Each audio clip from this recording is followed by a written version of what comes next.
चुनाव आयोग से मिलकर इन्होंने कई जगह इस तरह की परिस्थितियां पैदा कर दी कि आज वो सत्ता पक्ष में बैठे हुए हैं, वरना वो कुर्सी तो उनकी है ही नहीं। इनका चेहरा बेनकाब होगा कि ये दलित विरोधी हैं, ये आरक्षण विरोधी हैं, ये संविधान विरोधी हैं।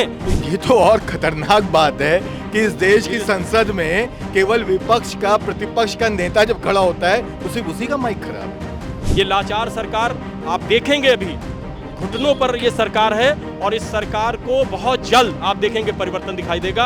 आप उम्मीद रखें क्योंकि जनता ने साफ साफ मैंडेट में बता दिया है कि हम भारतीय जनता पार्टी को डिसलाइक करते हैं। अगर ये शब्द संरक्षण अगर ओम बिरला जी के लिए आ रहा है, जो कि स्पीकर एक बहुत महत्वपूर्ण पद है, अगर उनको भी संरक्षण की आवश्यकता पड़ेगी तो आम जनमानस जो यहाँ बाहर टहल रहा है उसकी हैसियत क्या रह जाएगी। नमस्कार, मैं हयात अब्बास और आप देख रहे हैं 4PM न्यूज़ नेटवर्क। सड़क से लेके सदन तक एक भूचाल मचा हुआ है। मैं इंडिया गठबंधन की बात करूं तो लगातार विपक्षी दल जो है वो एनडीए गठबंधन को घेरने में लगा है। लगातार राहुल गांधी हो, चाहे वो अखिलेश यादव हो, राहुल गांधी की मैं बात कर लूँ तो वो लगातार नीट का मुद्दा उठा रहे हैं, लोगों से जुड़े जो मुद्दे हैं वो उठा रहे हैं, लेकिन उनका माइक बंद कर दिया जाता है। आज राहुल गांधी ने सदन में शंकर भगवान की तस्वीर दिखाई और ये कहा कि भारतीय जनता पार्टी सिर्फ इसकी रक्षक नहीं है, हिंदू धर्म के रक्षक नहीं है, हम सभी हिंदू हैं और सबका पूरा अधिकार है। तो वहाँ पर सभी जो जब राहुल गांधी ये भाषण दे रहे थे तो उनका माइक बंद कर दिया जाता है और सारे विपक्षी दल जब राहुल गांधी वॉकआउट करते हैं तो उनके पीछे सभी विपक्षी दल निकल जाते हैं। दूसरी तरफ अखिलेश यादव की बात करूं तो अखिलेश यादव डिप्टी स्पीकर पद की मांग कर रहे हैं। लोगों के बीच क्या चर्चा है, समाजवादी इस पर क्या सोच रहे हैं, क्या वाकई में अब भारतीय जनता पार्टी या एनडीए सरकार को फंसती नज़र आ रही है, कैसे देख रहे हैं सर? नहीं, ये जो जनता का मैंडेट है, जो जनादेश है, उसके अनुसार ये फंस नहीं रहे हैं, ये जा रहे हैं। लेकिन जब ये जा रहे थे तो इन्होंने अपनी तरफ से प्रशासन के साथ मिलके और तमाम चुनाव आयोग में, मैं तो क्लियर बोलना चाहता हूँ, चुनाव आयोग से मिलकर इन्होंने कई जगह इस तरह की परिस्थितियाँ पैदा कर दी कि आज वो सत्ता पक्ष में बैठे हुए हैं, वरना वो कुर्सी तो उनकी है ही नहीं। सच्चाई ये है कि इस समय भारतीय जनता पार्टी एक कमज़ोर मैंडेट के साथ बैठी हुई है और जिस तरह से वो विपक्षियों का माइक, अभी आप ही कह रही थी, जिस तरह से विपक्षियों का माइक बंद कर रहे हैं, तो ये दिखाता है कि आप विपक्ष की आवाज़ को सुनना ही नहीं चाहते। मैं जानना चाहता हूं कि जब ओम बिरला जी जब लोकसभा अध्यक्ष हैं तो उनकी जिम्मेदारी है कि वो पक्ष को सुने और विपक्ष को भी सुने। जब तक विपक्ष का माइक बंद होता रहेगा वो अपनी आवाज को नहीं कह पाएगा। लेकिन एक तरफ ओम बिरला जी ये भी बोल रहे हैं कि उनके पास कोई बटन नहीं है, वो कैसे बंद कर सकते हैं, लेकिन बार बार माइक बंद हो रहा है।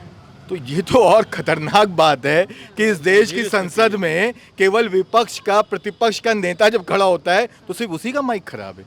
ये भी जानने वाली बात है कि पूरी संसद में केवल प्रतिपक्ष के नेता का ही माइक क्यों खराब होता है। भाई, प्रधानमंत्री जी का माइक क्यों नहीं खराब होता, ये भी जानना जरूरी है। तो या तो ये तकनीकी खराबी है, तो तकनीकी खराबी है तो ओम बिरला जी को बताना चाहिए किसको किसको उन्होंने सस्पेंड किया है, संसद के किस अधिकारी को सस्पेंड किया है माइक बंद होने की वजह से। अगर तकनीकी बटन नहीं है तो सस्पेंड करें, बताएं कि इसकी गलती थी इसलिए सस्पेंड कर दिया। अब आप जो अमित शाह कह रहे हैं कि उन्हें संरक्षित करना चाहिए, ओम बिरला जी से ये मांग कर रहे हैं। संरक्षित करना चाहिए, मैं निश्चित तौर पर अगर ये शब्द संरक्षण अगर ओम बिरला जी के लिए आ रहा है, जो कि स्पीकर एक बहुत महत्वपूर्ण पद है, अगर उनको भी संरक्षण की आवश्यकता पड़ेगी तो आम जनमानस जो यहाँ बाहर टहल रहा है उसकी हैसियत क्या रह जाएगी। इससे ज़्यादा हास्यास्पद कुछ भी नहीं हो सकता कि जब एक तरफ देश के गृह मंत्री ये कहे कि इनको संरक्षण की आवश्यकता है, तो मुझे लगता है इससे बड़ी हास्यास्पद और बहुत ही इस घटना को आप किस स्तर पर लेके जा सकते हैं कि आम जनमानस का क्या हाल हो रहा होगा। अगर और भी चीज़ें जो आप देख रही हैं, बहुत सारे अभी हमारे राष्ट्रीय अध्यक्ष जी जैसे बता भी रहे थे, तो आपने देखा कि इनके यहाँ पर जैसे हिंदुत्व को लेकर, जैसे अभी राहुल गांधी जी के बयान को लेकर, मैं तो स्वागत करता हूँ माननीय राहुल गांधी जी का। मैं इसलिए स्वागत करता हूँ, वो इंडिया गठबंधन के महत्वपूर्ण घटक हैं, हमारे साथी हैं समाजवादी पार्टी के। और जिस तरह से उन्होंने गुरु नानक जी की तस्वीर पेश की और उन्होंने कहा हिंसा का कहीं भी कोई स्थान नहीं है। उन्होंने जिस तरीके से शिव जी की जो वहाँ पर जो है प्रतीकात्मक तक पे फ़ोटो दिखाई, उनका कहना है कि आरएसएस ही हिंदू धर्म नहीं है या भारतीय जनता पार्टी ही हिंदू धर्म नहीं है। या आदरणीय नरेंद्र मोदी जी ही खाली हिंदू धर्म नहीं है। हिंदू धर्म, सनातन धर्म एक बहुत ही बड़े दिल का एक धर्म है। हम लोग हिंदुस्तान के जितने भी वासी हैं, भारतवासी हैं, सब जानते हैं। लेकिन उस सनातन धर्म को जिस तरीके से वो जोड़ना चाहते हैं कि सिर्फ वही लोग हिंदू हैं जो आरएसएस के हैं, जो नरेंद्र मोदी जी के लिए हैं, वही सिर्फ हैं, या भारतीय जनता पार्टी के हैं, तो ये तो भारत पूरा देख रहा है कि कितनी कमज़ोर और लाचार सरकार है ये लाचार सरकार। आप देखेंगे अभी घुटनों पर ये सरकार है और इस सरकार को बहुत जल्द आप देखेंगे परिवर्तन दिखाई देगा। आप उम्मीद रखिए, क्योंकि जनता ने साफ साफ मैंडेट में बता दिया है कि हम भारतीय जनता पार्टी को डिसलाइक करते हैं और इसीलिए सज़ा के तौर पर उनको 60-70 सीटें नीचे लाके उनको औकात बताने का काम एक गरीब जनमानस ने, इन नौजवानों ने, जो नीट में 24 से 25 लाख बच्चे जो रोद रहे हैं, या वो जो 10-10, 11-11 परीक्षाएं हुई और पेपर लीक होते चले गए, उन नौजवानों का ये हुजूम है जो 70 भी लेकर नीचे आया है। और यकीन मानिए, अगर ये नीट का ये मामला थोड़ा और अगर कहीं पहले हो गया होता अध्यक्ष जी, तो जान लीजिए कि ये लोग 150 के भी नीचे 150 भी नहीं पाते। और हमारा जो ये इंडिया गठबंधन है, ये किसी भी तरीके से विपक्ष में हम बैठे हैं, लेकिन हमारी जो मांग थी किसानों के लिए, नौजवानों की नौकरी के लिए, अग्निवीर जैसी जो एक बेकार योजना जो बना दी गई उसको ख़त्म करने के लिए, ये लगातार हम लोग रोजगार पाने के लिए इसकी लड़ाई लड़ते रहेंगे और पीडीए के संरक्षण की लड़ाई लड़ते रहेंगे। सामाजिक न्याय की लड़ाई अंत तक लड़ी जाएगी और देशव्यापी स्तर पर लड़ाई लड़ी जाएगी। और आदरणीय राष्ट्रीय अध्यक्ष जी पूरे देश के इस वक्त सर्वमान्य नेता हुए, तीसरी सबसे बड़ी पार्टी बनी और आज उनका जन्मदिन है। पूरा देश पूरी खुशी है, कोई ऐसा स्टेट नहीं है। और आज आप सुबह से खुद देख रही होंगी, हर एक चेहरे पर नौजवान के, गरीब के, महिला के, सभी लोगों की खुशी है कि हमारे जननायक का आज जन्मदिन भी हम मना रहे हैं। तो पूरे देशवासियों को हम अपने नेता की तरफ से जो है उन्हें बधाई भी देते हैं, अपने नेता की। अच्छा, आपने कहा ये लाचार सरकार है। एक तरफ इस लाचार सरकार को मैं एनडीए के गठबंधन की अगर बात कर लूँ तो जिस तरह से डिप्टी स्पीकर पद है, अखिलेश यादव ने कहा है कि वो हमारा होना चाहिए। तो क्या ये लाचार सरकार, एनडीए सरकार एक बार फिर से फंस गई? क्योंकि ऑलरेडी पहली नीतीश नायडू के बीच तनातनी चल रही है, एनडीए गठबंधन में तनातनी चल रही है।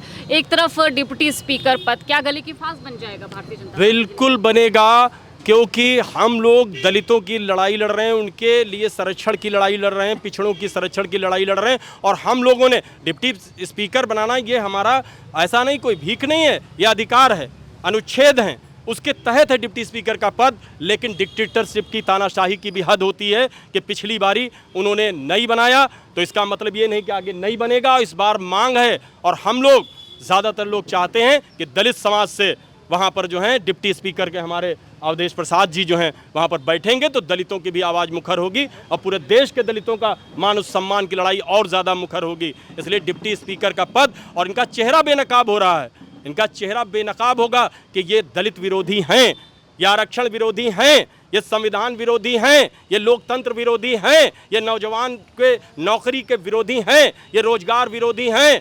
ये बात सारी तय और साफ हो रही है। उसमें डिप्टी स्पीकर का पद इसको बहुत स्पष्ट कर रहा है कि एक तरफ यहाँ से अयोध्या प्रसाद जी, जो इनके पास तजुर्बे की कोई कमी नहीं, अनुभव की कोई कमी नहीं, उनके जैसा अगर डिप्टी स्पीकर बैठेगा तो तुम्हें क्या परेशानी हो रही?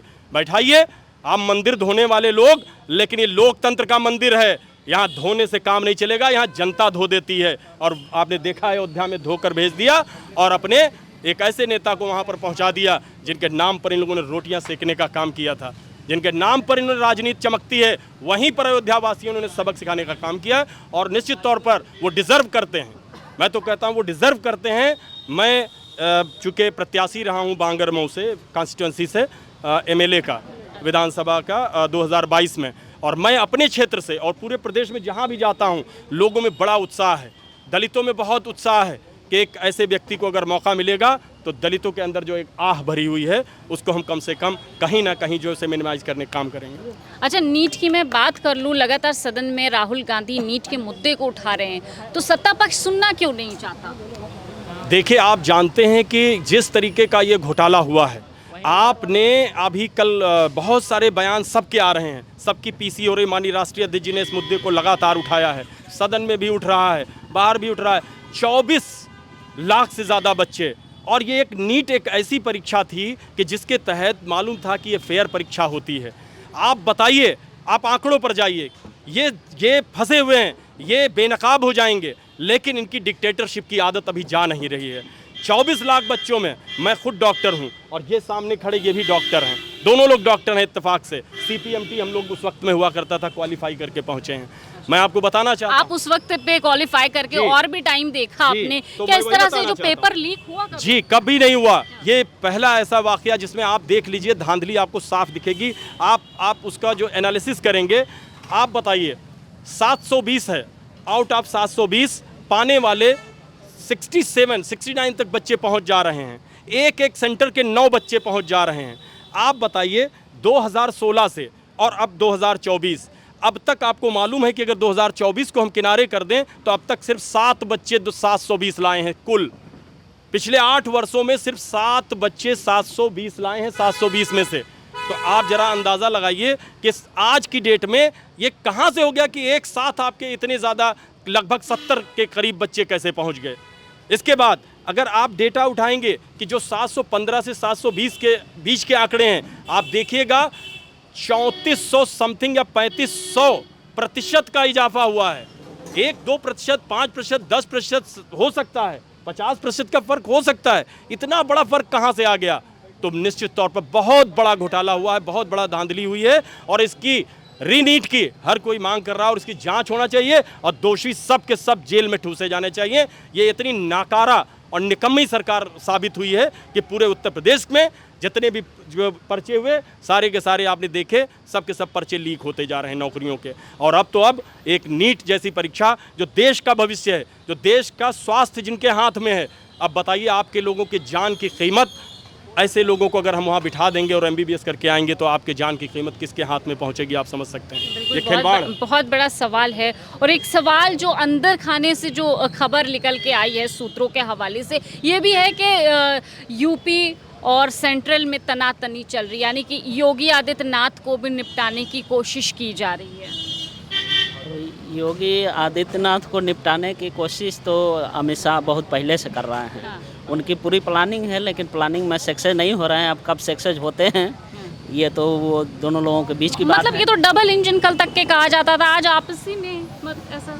हाँ, आपसे में मतभेद है ही है। वो तो कभी भी उनको वो शर्मा जी को उन्होंने भेजा था कि मुख्यमंत्री बनाने के लिए, हाँ।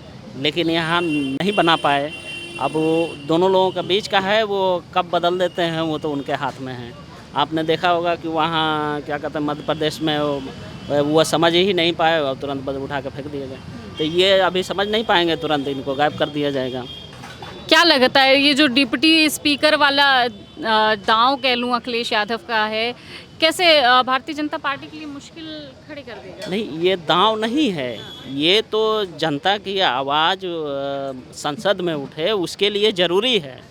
ये दांव नहीं है। ये विपक्ष क्या चाहता है कि जनता की आवाज़ संसद में उठे, जो मुद्दे हैं, जो जनता क्या चाहती है उनकी लड़ाई लड़ने के लिए, इसलिए डिप्टी स्पीकर का पद मांग रहे हैं और ज़रूरत है, चाहिए भी।